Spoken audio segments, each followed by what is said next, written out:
Hello students, welcome to turning point defence academy. मैं अविनाश पारिक आपको physics subject पढ़ाने के लिए प्रेजेंट हुआ हूँ। जैसा कि आपको पता है, हम एनडीए के प्रीवियस ईयर क्वेश्चंस की एक सीरीज स्टार्ट कर चुके हैं, जिसमें हम लास्ट 10 ईयर्स के क्वेश्चन पेपर आपको सॉल्व करवा रहे हैं। तो आज के इसी सीरीज में हम 2010 का जो सेकंड पेपर है उसको सॉल्व करने वाला है। तो स्टार्ट करते हैं क्वेश्चंस के साथ में, मूव करते हैं क्वेश्चंस पे। ये आपका एनडीए 2010 सेकंड सेट ए है। क्वेश्चंस पे हम मूव करते हैं एक एक करके। देखिए, आपको एक ग्राफ गिवन है, वेलोसिटी टाइम ग्राफ गिवन है, या फिर आपको वेग काल ग्राफ गिवन है। क्या बोला गया है? विच one of the following characteristics of the particle does the shaded area of the velocity time graph shown above represent? Momentum, acceleration, distance covered and speed. वेग और काल आपको ग्राफ गिवन है, वेग और काल ग्राफ दिया गया है। ऊपर दर्शाए गए वेग काल ग्राफ का छायित क्षेत्रफल कण के निम्नलिखित अभिलक्षणों में से किस एक को निरूपित करता है? संवेग, त्वरण, आवर्त दूरी और चाल। तो चलिए स्टूडेंट्स, बात करते हैं। जब भी हम वेग काल ग्राफ या फिर वेलोसिटी टाइम ग्राफ के बारे में बात करते हैं, तो जो इसका जो क्षेत्रफल रहता है, जो शेडेड एरिया रहता है, ये हमेशा इसकी आवर्त दूरी या फिर डिस्टेंस कवर्ड या फिर डिस्प्लेसमेंट को प्रदर्शित करता है। लेकिन अगर हम इसी के स्लोप के बारे में बात करते हैं, तो इसका स्लोप या फिर ढाल ढाल इसका हमेशा त्वरण को प्रदर्शित करता है। तो हमारा राइट ऑप्शन रहेगा, जो इसका हमें पूछा है शेडेड एरिया के बारे में। तो शेडेड एरिया किसको रिप्रेजेंट करेगा? डिस्टेंस कवर्ड या फिर डिस्प्लेसमेंट को। That is option number C, आवर्त दूरी, इसको ये प्रदर्शित करता है। चलिए मूव करते हैं नेक्स्ट क्वेश्चन पे। क्वेश्चन आपको गिवन है, a body is at rest on the surface of the earth, which one among the following statement is correct regarding this? No force is acting on the body, only weight of the body act on it, net downward force is equal to the net upward force, none of the above statements is correct. Hindi medium वालों के लिए बात करते हैं। एक पिंड पृथ्वी के धरातल पर विरामावस्था में है, उसके संबंध में निम्नलिखित कथनों में से कौन सा एक सही है?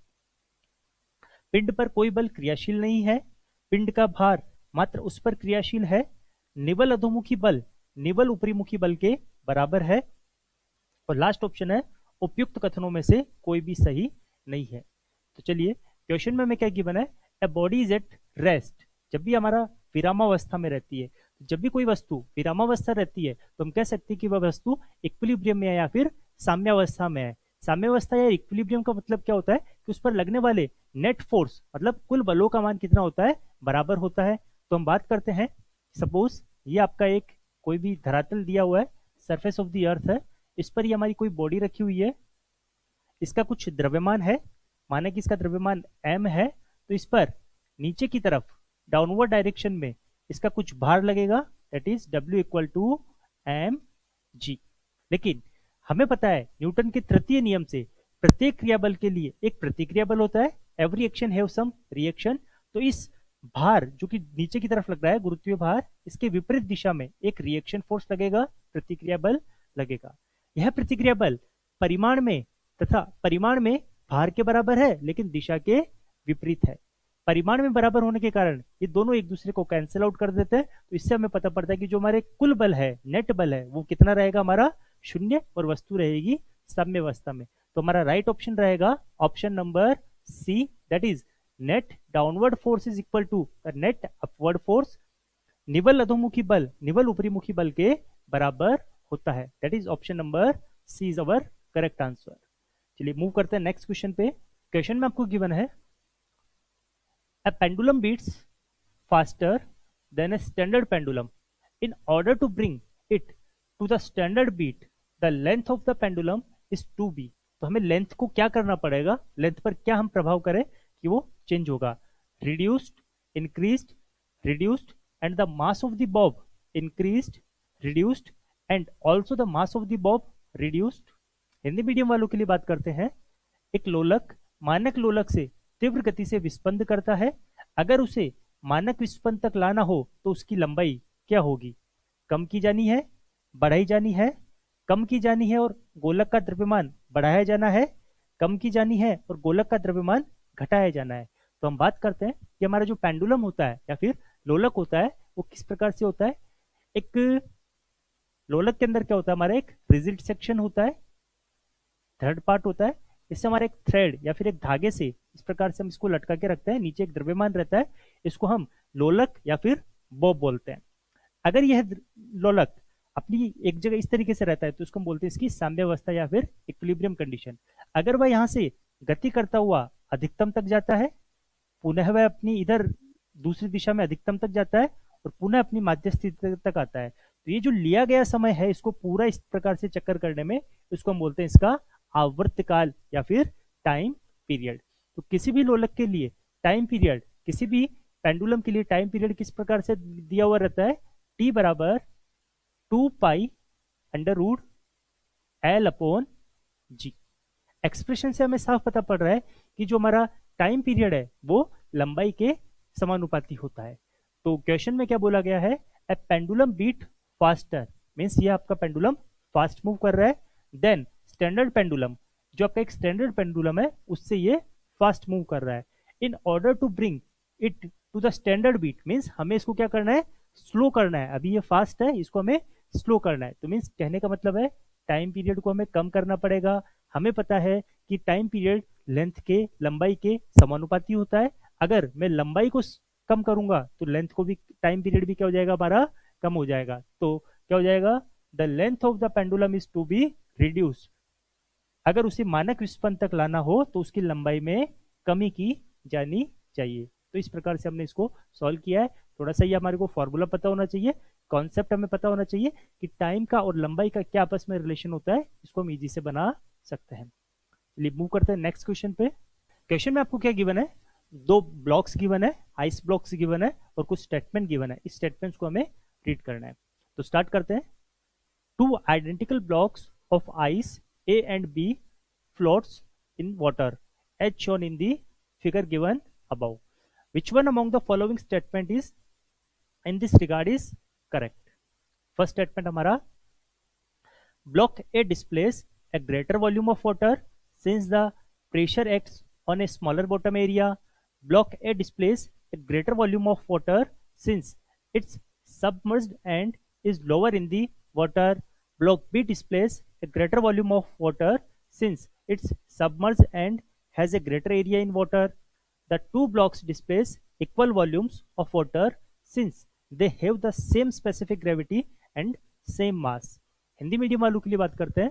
बर्फ के दो सर्वसम खंड ए और बी ऊपर दिए गए चित्र में दर्शाए अनुसार पानी में तैर रहे हैं। इस संबंध में निम्नलिखित कथनों में से कौन सा एक सही है? पहला ऑप्शन है, खंड ए अपेक्षाकृत अधिक आयतन का पानी विस्थापित करेगा क्योंकि दाब अपेक्षाकृत कम अधस्थल क्षेत्र पर कार्य करता है। खंड ए अपेक्षाकृत अधिक आयतन का पानी विस्थापित करेगा क्योंकि उसका डूबा हुआ छोर पानी में अपेक्षाकृत नीचे है। सी ऑप्शन हमारा, खंड बी अपेक्षाकृत अधिक आयतन का पानी विस्थापित करेगा क्योंकि पानी में उसके डूबे हुए छोर का क्षेत्रफल अपेक्षाकृत ज्यादा है। या फिर लास्ट ऑप्शन है, दोनों खंड बराबर आयतन का पानी विस्थापित करेंगे क्योंकि दोनों के समान विशिष्ट घनत्व और द्रव्यमान समान है। तो हम बात करते हैं प्लवन के नियम के आधार पर, यदि कोई वस्तु अपने द्रव्यमान से के बराबर जितना पानी को द्रव्यमान को विस्थापित करता है हमेशा, तो अगर उसका द्रव्यमान ज्यादा है तो उसके द्वारा विस्थापित पानी भी क्या होगा, ज्यादा होगा। तो डायग्राम से हमें पता पड़ रहा है कि जो हमारा इस ब्लॉक है, जो ज्यादा पार्ट इसका डूबा हुआ है, मीन्स ज्यादा द्रव्यमान इसका, ज्यादा मास इसका पानी में डूबा हुआ है कंपेयर टू बी। तो मीन्स ये ज्यादा से ज्यादा पानी को डिस्प्लेस करेगा क्योंकि इसका द्रव्यमान ज्यादा है। तो हमारा राइट ऑप्शन क्या रहेगा, option number B, block A displace a greater volume of water since it's submerged and is lower in the water. द्रव्यमान ज्यादा होने के कारण ज्यादा से ज्यादा पानी को ये डिस्प्लेस करेगा।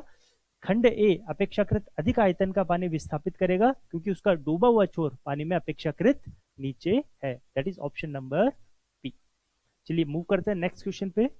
क्वेश्चन अगेन आपका फ्लूइड मैकेनिक्स से है। क्या बोला गया है, when a ship floats on water it displace no water, the mass of water displace is equal to the mass of the ship, the mass of water displace is lesser than the mass of the ship, the mass of water displace is greater than the mass of the ship. Hindi medium वालों के लिए बात करते हैं। जब जहाज पानी पर तैरता है तो वह पानी विस्थापित नहीं करता है। विस्थापित पानी का द्रव्यमान जहाज के द्रव्यमान के बराबर होता है। विस्थापित पानी का द्रव्यमान जहाज के द्रव्यमान से कम होता है, विस्थापित पानी का द्रव्यमान जहाज के द्रव्यमान से अधिक होता है। तो प्लवन के नियमों के आधार पर या फिर लॉज ऑफ फ्लोटिंग के आधार पर हमने देखा है कि अगर कोई वस्तु अपने द्रव्यमान के बराबर पानी विस्थापित करता है तो वह हमेशा तैरती है। तो शिप के तैरने का कारण क्या है? The mass of water displace is equal to the mass of the ship. Mean जितना शिप अपना जितने मास का शिप है उतने ही मास का वो पानी डिस्प्लेस करता है, इसलिए वो फ्लोट करता है। तो that is option number B, विस्थापित पानी का द्रव्यमान जहाज के द्रव्यमान के बराबर होता है, अतः जहाज पानी में तैरता है। तो इसी को हम कहते हैं प्लवन के नियम या फिर लॉज ऑफ फ्लोटिंग। मूव करते हैं नेक्स्ट क्वेश्चन पे। नेक्स्ट क्वेश्चन हमारा, a sound moves with higher velocity if pressure of the medium is decreased, temperature of the medium is increased, humidity of the medium is increased, both B and C above. Hindi medium वालों के लिए बात करते हैं।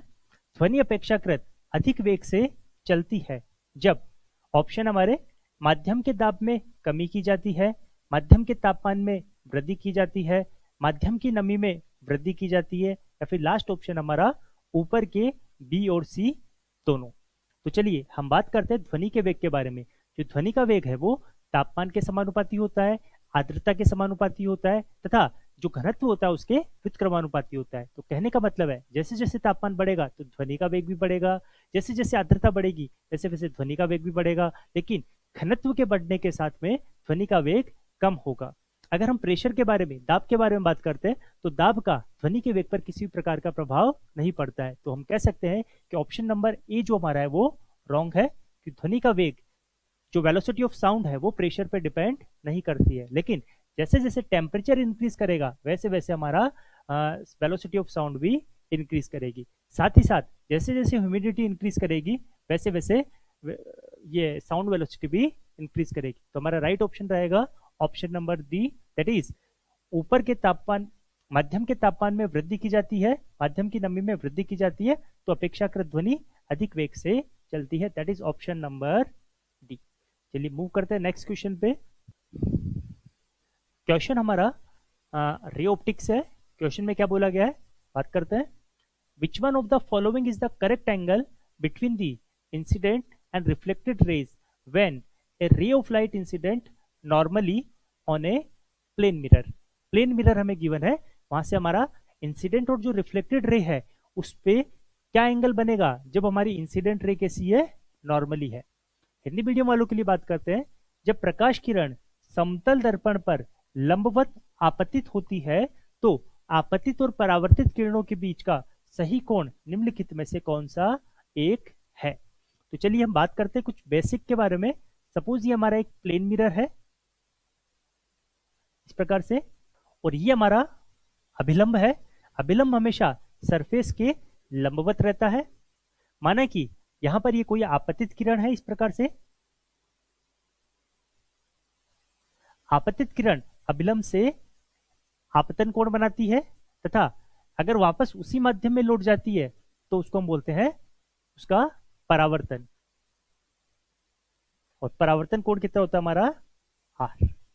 परावर्तन के नियमों के द्वारा हमें पता है कि जो हमारा आपतन कोण होता है वो परावर्तन कोण के या फिर रिफ्लेक्टेड एंगल के बराबर होता है। अब हम बात करते हैं क्वेश्चन में आपको क्या गिवन है। ये हमारा बेसिक चीज थी।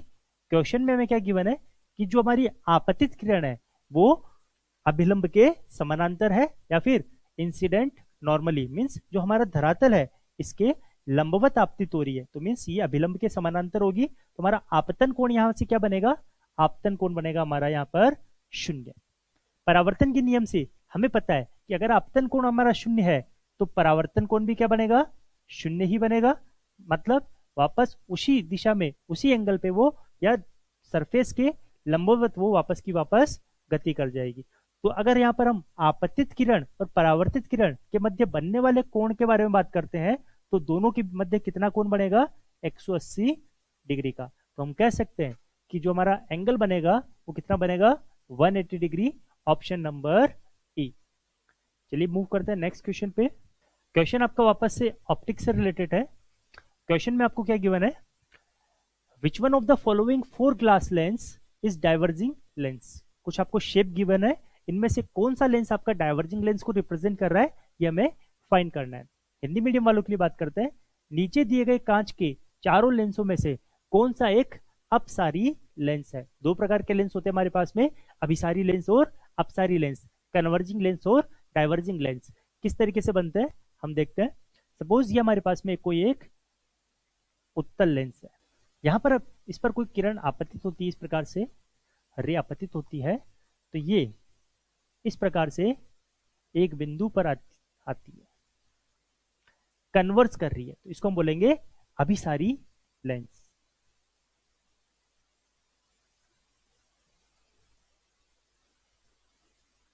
Means converging lens. लेकिन अगर हम अवतल लेंस के बारे में बात करते हैं, अवतल लेंस पर अगर कोई प्रकाश की किरण इस प्रकार से आपतित होती है, तो ये इस प्रकार से फैल जाती है, डाइवर्ज हो जाती है, तो इसको हम बोलेंगे अपसारी लेंस।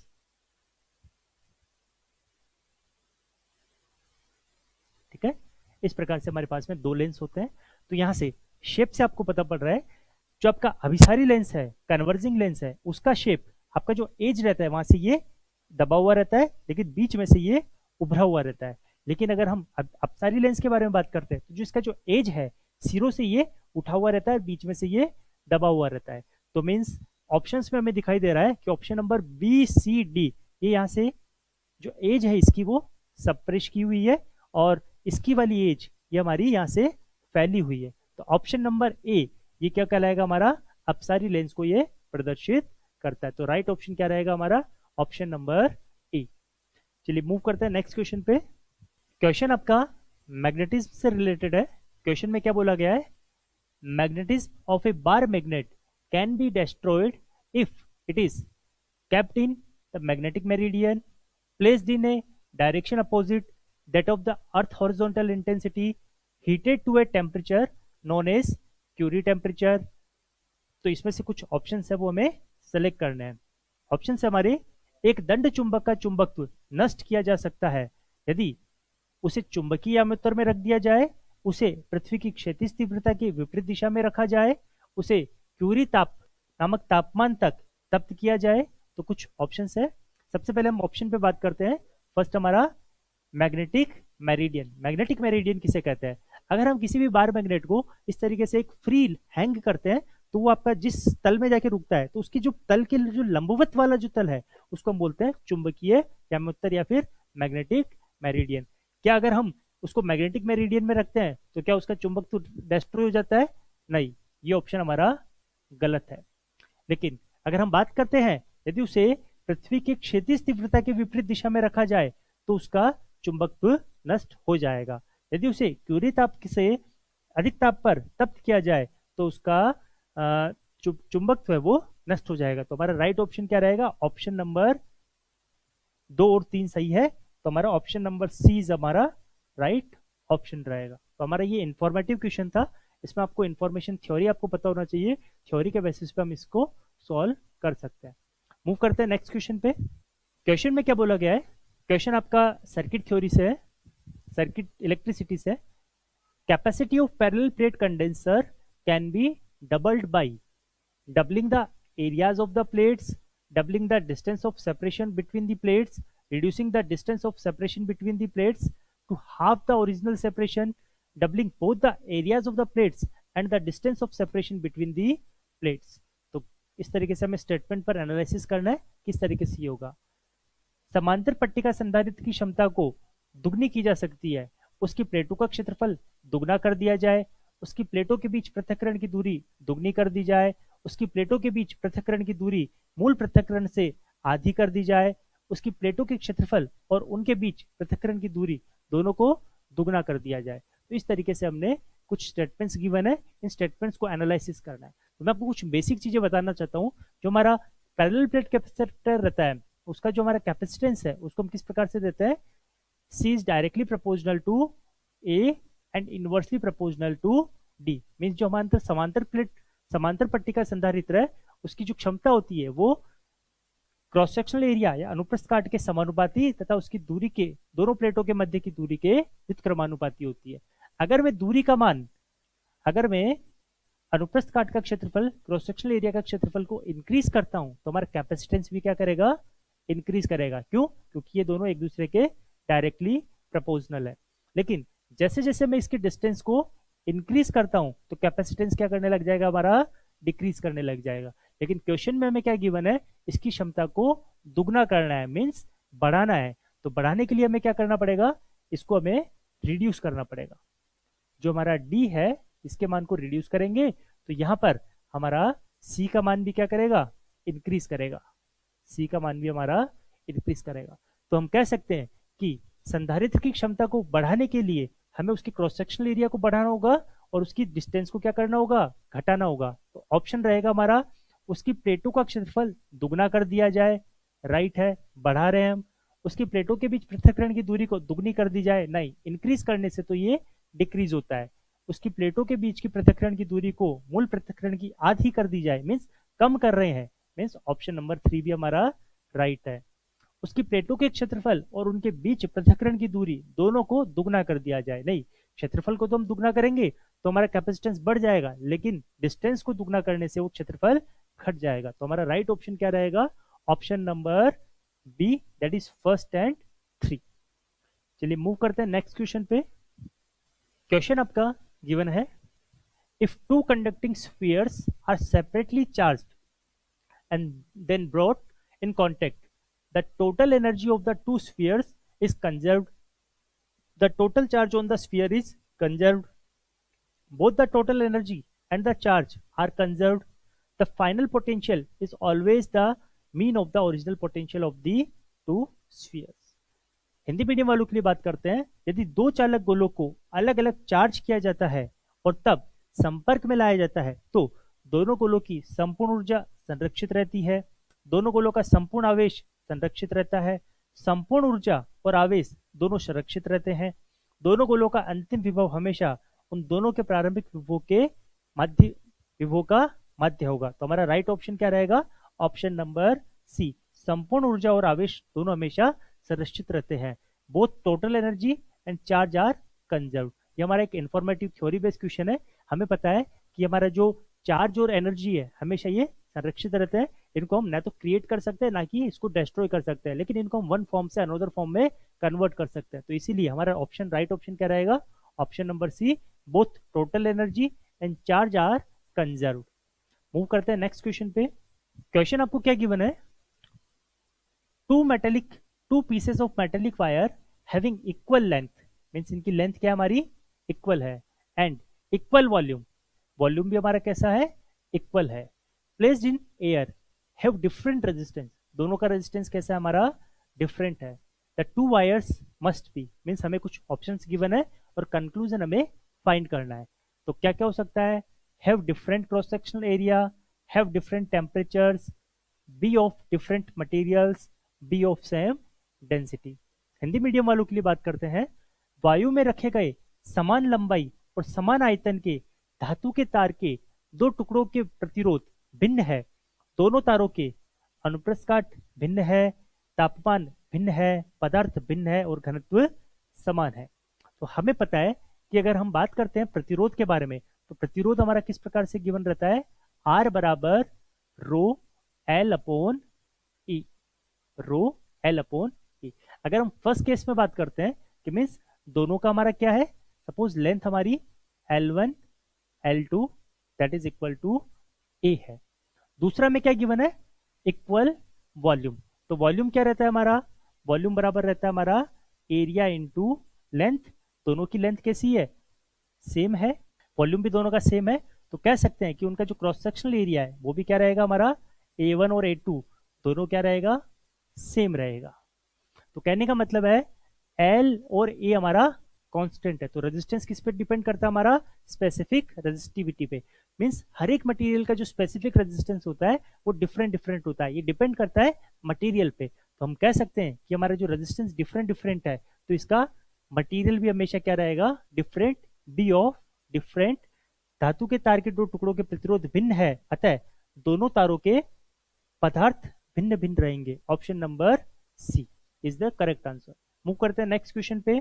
क्वेश्चन में आपको गिवन है, if A heater coil is cut into two equal parts and only one part is used in the heater, the heat generated will be doubled, 4 times, 1/4 और हैवल्ड। हिंदी मीडियम वालों के लिए बात करते हैं। एक तापक कुंडली को 2 समान हिस्सों में काटकर सिर्फ एक हिस्से को तापक में इस्तेमाल किया जाता है, तब उत्पन्न ऊष्मा दुगनी हो जाएगी, 4 गुनी हो जाएगी, 1/4 हो जाएगी या फिर आधी हो जाएगी। तो हम बात करते हैं, सपोज ये हमारा एक कोई कॉइल है, इसका रेजिस्टेंस हमारा R है। क्वेश्चन में क्या बोला गया है, इसको हमने इक्वल पार्ट्स में कट किया है। अगर हम इसको इक्वल पार्ट्स में कट करेंगे तो इसका रेजिस्टेंस होगा वो आधा आधा विभाजित हो जाएगा। अगर हम बात करते हैं heat energy in first case first में अगर हम हीट एनर्जी के बारे में बात करते हैं तो हमारी एनर्जी क्या बनेगी, I² अपॉन RT। इस प्रकार से अगर सेकंड केस पे हमने R का वैल्यू चेंज कर दिया है, केस सेकंड में हमने क्या किया है, इनको 2 में पार्ट में कट करेंगे तो हमारा रेजिस्टेंस भी आधा आधा कट हो जाएगा, डिवाइड हो जाएगा।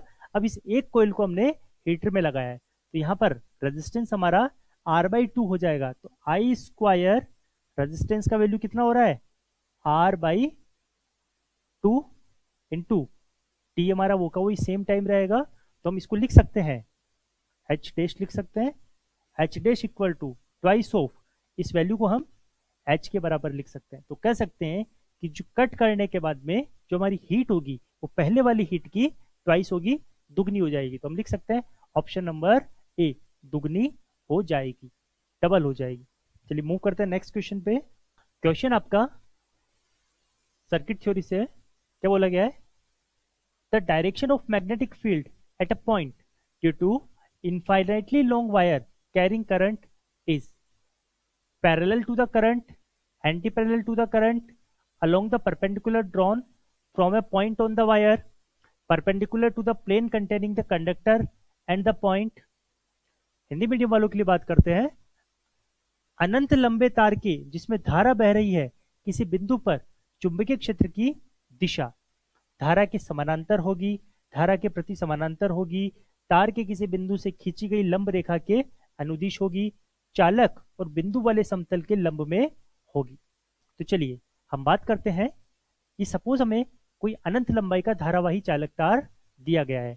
अगर हमें इसके किसी बिंदु पर इसमें बह रही धारा के कारण किसी बिंदु पर चुंबकीय क्षेत्र की तीव्रता ज्ञात करनी है तो हम दाएं हाथ के नियम से ज्ञात करते हैं। दाएं हाथ का नियम क्या कहता है कि जो हमारा थंब है, जो अंगूठा है, वो धारा की दिशा को प्रदर्शित करता है तथा जिस बिंदु पर हमें चुंबकीय क्षेत्र की तीव्रता ज्ञात करनी है उस बिंदु को ये हमारी फिंगर्स डिनोट करती है। इस पर चुंबकीय क्षेत्र की तीव्रता की दिशा अगर हम इसको कर्ल करते हैं तो जो कर्ल करने के बाद में तल के अंदर या बाहर हो सकता है। तो यहाँ पर अगर हम भी इसको कर्ल करते हैं तो अंदर की तरफ जाता है, अंदर की तरफ जाता है तो हमारा किस प्रकार से दिखाई देगा, ये तल के लंबवत अंदर की तरफ। अगर मैं इसी समय धारा की दिशा को परिवर्तित कर देता हूं तो ये हमारा थंब किसको प्रदर्शित करेगा, धारा की दिशा को। जो हमारी फिंगर्स रहेगी, फिंगर्स किसको प्रदर्शित करेगी, फिंगर्स हमारी पॉइंट को प्रदर्शित करेगी। और अगर मैं इसको कर्ल करता हूं तो कर्ल ये बाहर की तरफ होगी, तो बाहर की तरफ मुझे आता हुआ एक बिंदु दिखाई देगा। अतः हम कह सकते हैं कि जो हमारा तल है, तल के लंबवत अंदर की तरफ या तल के लंबवत बाहर की तरफ।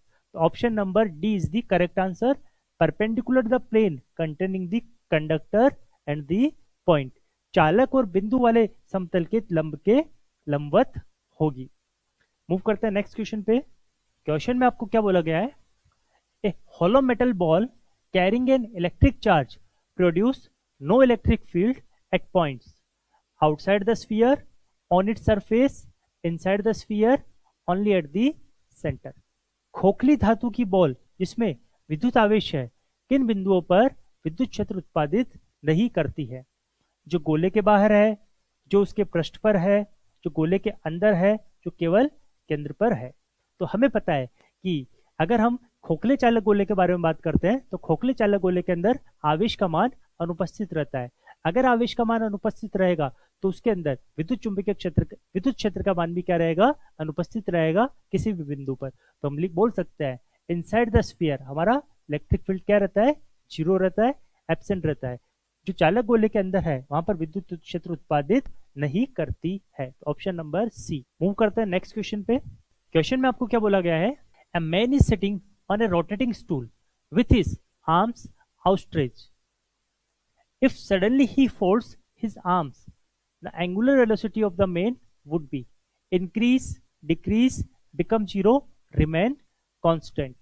एक व्यक्ति अपनी बाहें बाहर की ओर फैलाए घूर्णन करते हुए स्टूल पर बैठा है। अगर वह अचानक अपनी बाहों को मोड़ लेता है तो व्यक्ति का कोणीय वेग बढ़ जाएगा, घट जाएगा, शून्य हो जाएगा या फिर स्थिर रहेगा। तो क्वेश्चन में जो चीज हमें बोली है उसको हम एक बार डायग्रामेटिकली बनाते हैं। क्वेश्चन में क्या बोला गया है, एक रोटेटिंग स्टूल है, इस पर आपका कोई एक व्यक्ति बैठा हुआ है जो अपनी बाहों को बाहर की तरफ फैलाए हुए है। इसकी सपोज इसकी कोई लेंथ होगी दैट इज एल। ये हमें फर्स्ट केस गिवन है।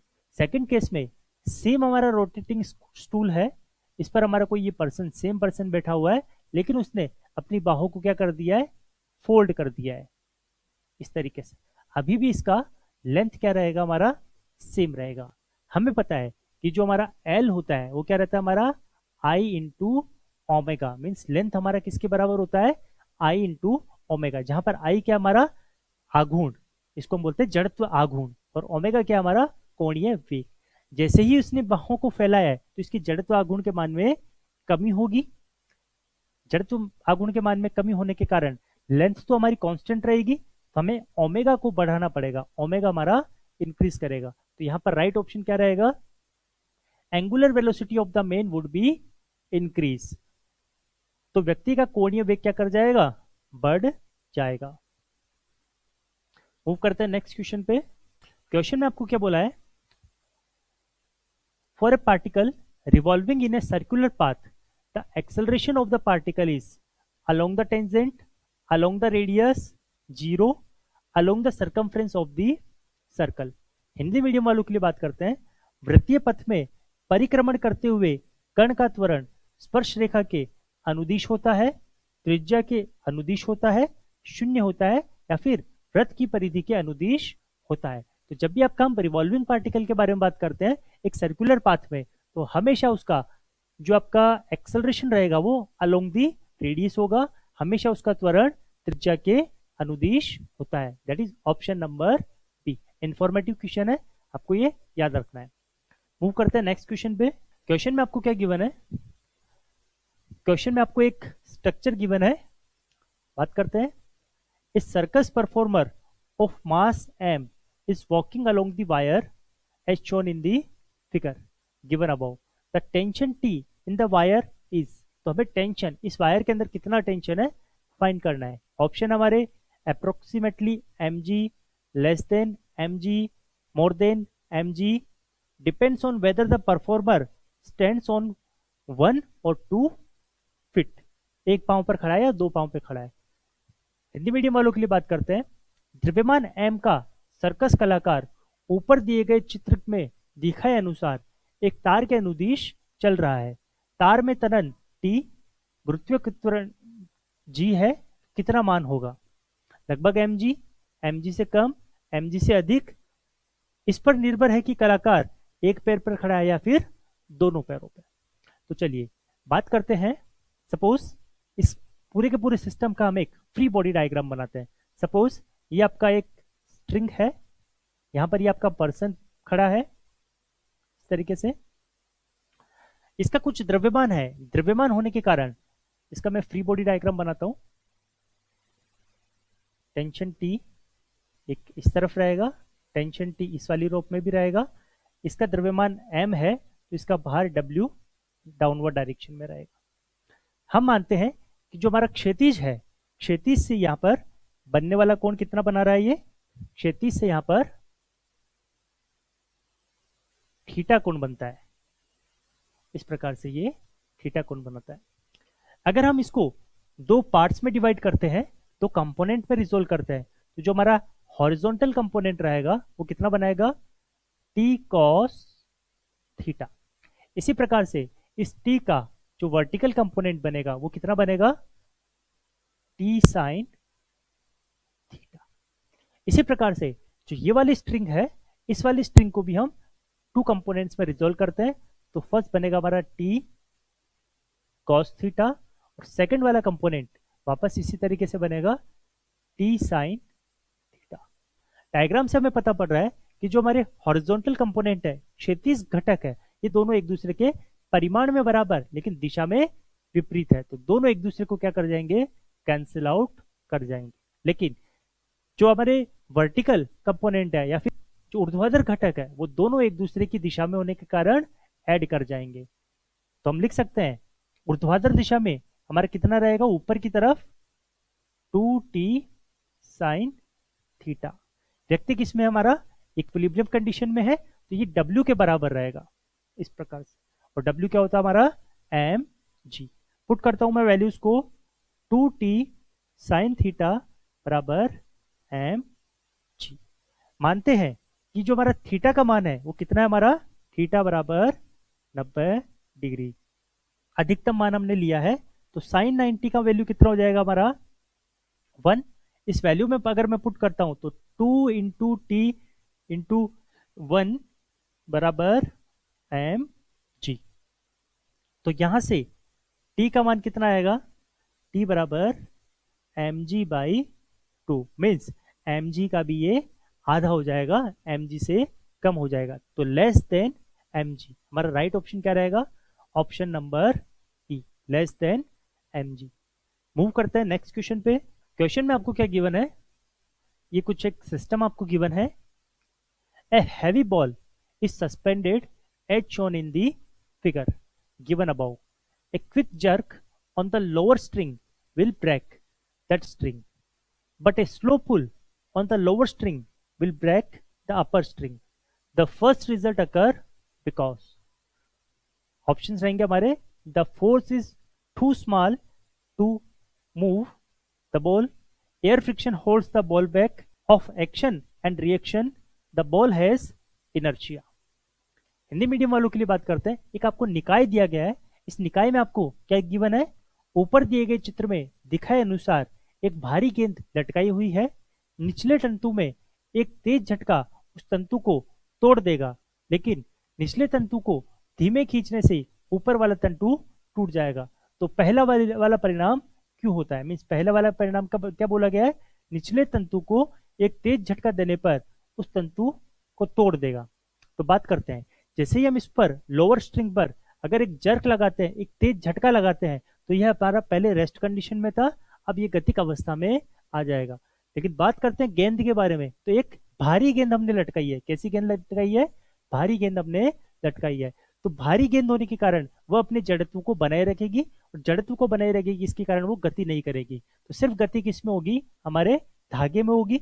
जब बॉल आपकी एक जगह स्टेशनरी रहेगी और वह गति नहीं करेगी, तो धागा हमारा क्या कर जाएगा, टूट जाएगा। तो हमारा राइट ऑप्शन क्या रहेगा, the ball has inertia. Ball का कुछ जड़त्व रहता है, बॉल का कुछ इनर्शिया रहता है, इसके कारण वह उसको गति नहीं करती और धागा हमारा टूट जाता है। चलिए मूव करते हैं नेक्स्ट क्वेश्चन पे। क्वेश्चन हमारा स्पेक्ट्रम से है। क्या बोला गया है, the visible light has a wavelength range from 380 nanometre to 780 nanometre. If an excited object emits light with wavelength of 15 nanometer, to which one of the following range does it belong? X-rays, gamma rays, infrared और ultraviolet. दृश्य प्रकाश का तरंग पराश लगभग 380 nanometre से 780 nanometre है। यदि एक उत्तेजित पिंड प्रकाश उत्सर्जन करता है जिसका तरंग दैर्घ्य 15 नैनोमीटर है, तो वह निम्नलिखित में से किस एक परास का है। अगर हम बात करते हैं स्पेक्ट्रम के बारे में, अगर हम विद्युत चुंबकीय तरंगों के स्पेक्ट्रम के बारे में बात करते हैं, तो हमने लास्ट क्लास में भी देखा है। तो फर्स्ट में क्या था हमारा, रेडियो वेव, नेक्स्ट में आता है हमारा माइक्रोवेव, नेक्स्ट में आता है हमारा इंफ्रारेड,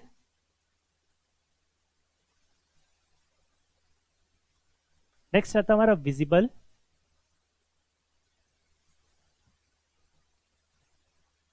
इसके बाद आता है हमारा अल्ट्रावायलेट, और देन आता है हमारा एक्स रेज और गामा रेज। इस तरीके से हमारा स्पेक्ट्रम बनता है। अगर हम स्पेक्ट्रम में इस तरीके से इधर की तरफ मूव करते हैं तो हमारी आवृत्ति क्या करेगी, फ्रीक्वेंसी हमारी इंक्रीज करेगी, लेकिन हमारा वेवलेंथ क्या करेगा, धीरे धीरे डिक्रीज करेगा। क्वेश्चन में हमें क्या गिवन है, विजिबल वेवलेंथ कितना गिवन है हमें, 380 नैनोमीटर से 780 नैनोमीटर। तो हमें पता है जो हमारा विजिबल रेंज रहता है, विजिबल रेंज क्या रहता है हमारा, विबग्योर, इस तरीके से। तो वॉयलेट का हमें कितना गिवन है, 380 नैनोमीटर, 380 नैनोमीटर। और रेड का हमें कितना गिवन है, 780 नैनोमीटर। और एक कोई ऑब्जेक्ट है वो कितना एक्साइट कर रहा है, 15 नैनोमीटर। अगर हम बात करें 380 नैनोमीटर और 50 नैनोमीटर के बीच में, तो हमारा विजिबल के बाद में नेक्स्ट कौन सा आएगा, अल्ट्रावायलेट। और हमें पता है एक्स रेज जो हमारा गामा रेज है ये किस ऑर्डर का होता है, 10⁻12 नैनोमीटर। मीन्स कहने का मतलब है ये 0.001 नैनोमीटर। 380 नैनोमीटर से कम ही होगा अल्ट्रावायलेट, एक्स रेज या फिर गामा रेज में हो सकता है। लेकिन हमें पता है गामा रेज का 0.001 नैनोमीटर के आसपास रहता है वेवलेंथ, तो मीन्स 15 नैनोमीटर यहाँ पर ये सेट नहीं होता है। और अल्ट्रावायलेट जस्ट इसके नजदीक में है, तो इतना कम इसका नहीं हो सकता है। तो हम कह सकते हैं कि हमारा इसका कितना रहता है, 1 एंगस्ट्रॉम, दैट इज 10⁻10 मीटर। हम लिख सकते हैं 0.1 नैनोमीटर, जो कि आपका 15 नैनोमीटर के अप्रोक्स नजदीक है। तो इसलिए हम कह सकते हैं कि जो हमारा ऑब्जेक्ट होगा वो कौन सी रेज को एक्साइट करेगा, एक्स रेज को, एक्स किरणों को वो एक्साइट करेगा। मूव करते हैं नेक्स्ट क्वेश्चन पे। क्वेश्चन हमारा, microwave oven consumes less power due to, जो हमारे माइक्रोवेव ओवन होते हैं वो लेस पावर कंज्यूम करते हैं, उनके पीछे क्या रीजन है। Small frequency of radiation, short wavelength of radiation, large frequency as well as wavelength of the radiation, small frequency as well as wavelength of the radiation. Hindi medium वालों के लिए बात करते हैं, जो सूक्ष्मतम ओवन इसमें कम शक्ति खपत होने के कारण बहुत लोकप्रिय हो गया है, इसका कारण क्या है। तो ऑप्शन हमारे पास में, विकिरण की आवृत्ति कम है, विकिरण का तरंगदैर्घ्य छोटा है, विकिरण की आवृत्ति और तरंगदैर्घ्य दोनों अधिक है, विकिरण की आवृत्ति और तरंगदैर्घ्य दोनों कम है। तो जो हमारा माइक्रोवेव रहता है इसका जो हमारा वेवलेंथ रहता है वो सबसे छोटा रहता है। छोटा वेवलेंथ होने के कारण ये हमारा लेस पावर को कंज्यूम करता है। तो राइट ऑप्शन रहेगा option number B, short wavelength of the radiation. विकिरण का तरंगदैर्घ्य छोटा है, अतः ये कम से कम ऊर्जा को, कम से कम पावर को कंज्यूम करेगा, इसमें कम से कम शक्ति खर्च होगी। मूव करते हैं नेक्स्ट क्वेश्चन पे। क्वेश्चन में आपको गिवन है, the sun is constantly radiate energy and yet its surface temperature is nearly constant at 6000 degree centigrade.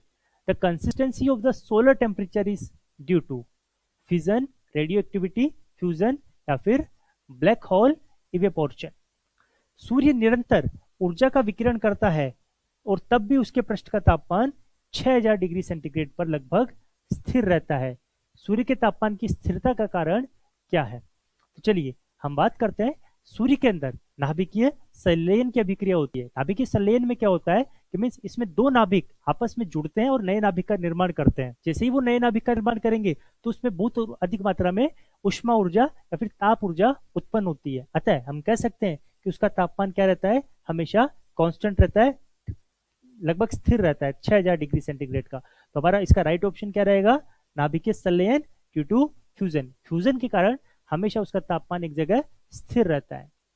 Move करते हैं नेक्स्ट क्वेश्चन पे। Internet communication uses optical fibre cable because optical fibre cable को use करने का क्या कारण है, low cost, free from virus threat, high data carrying capacity, faster than the light communication of the signals.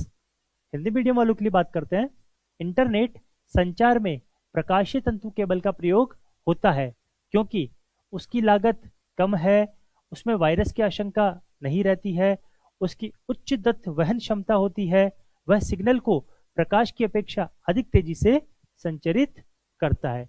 तो इस प्रकार से हमारे पास में ऑप्शंस है। जो हमारा ऑप्टिकल फाइबर होता है इसमें हमारा डाटा बहुत ही फास्ट मूव करता है, और इसमें जो हमारा सिक्योरिटी है वो बहुत ही ज़्यादा है, इसमें हमारा नॉइस वगैरह इसका प्रॉब्लम नहीं रहता है। तो इसलिए हम बोल सकते हैं कि हाई डाटा कैरिंग कैपेसिटी के कारण हम ऑप्टिकल फाइबर केबल्स को यूज करते हैं। इसकी उच्च वहन दत्त क्षमता होती है, अतः हम इसको कम्युनिकेशन सिस्टम में यूज करते हैं। बात करते हैं कि जो हमारा ऑप्टिकल फाइबर केबल होता है वो किस प्रिंसिपल पे वर्क करता है। तो ये आपका जो पूर्ण आंतरिक परावर्तन रहता है, पूर्ण आंतरिक परावर्तन, पूर्ण आंतरिक परावर्तन के सिद्धांत पर यह कार्य करता है। टोटल इंटरनल रिफ्लेक्शन के प्रिंसिपल ये काम करता है और हमें हाई डाटा कैरिंग कैपेसिटी को ये प्रोवाइड करवाता है। मूव करते हैं नेक्स्ट क्वेश्चन पे। क्वेश्चन में आपको बोला गया है a metal pipe used to carry water sometimes burst in winter. This is because water expands when it freezes, metal contract more than water, outside the pipe contract more than the inside, metal expands more than water. पानी को ले जाने वाले धातु pipe कभी कभी सर्दियों में फट जाते हैं, इसका क्या कारण है।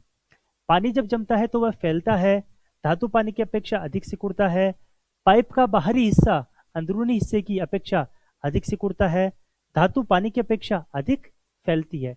तो हमें पता है कि जब भी ये पाइप होता है हमारा, टेम्परेचर हमारा डाउन होता है, तो ये हमारा इसका वॉल्यूम, पानी का वॉल्यूम क्या करने लग जाएगा, इंक्रीज करने लग जाएगा।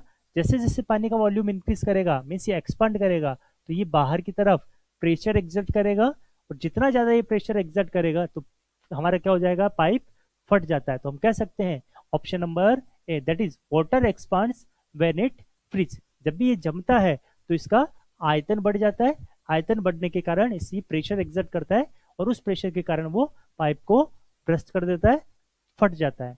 तो पानी जब जमता है तो वह फैलता है, इस कारण से हमारा पाइप फट जाता है। तो चलिए स्टूडेंट्स, आज हमने इस क्लास में क्वेश्चंस 2010 वाले क्वेश्चंस किए हैं। नेक्स्ट क्लास को हम कंटिन्यू करते हैं और 2011 का जो हमारा पेपर है उसको सॉल्व करते हैं। Thank you. जय हिंद, जय भारत।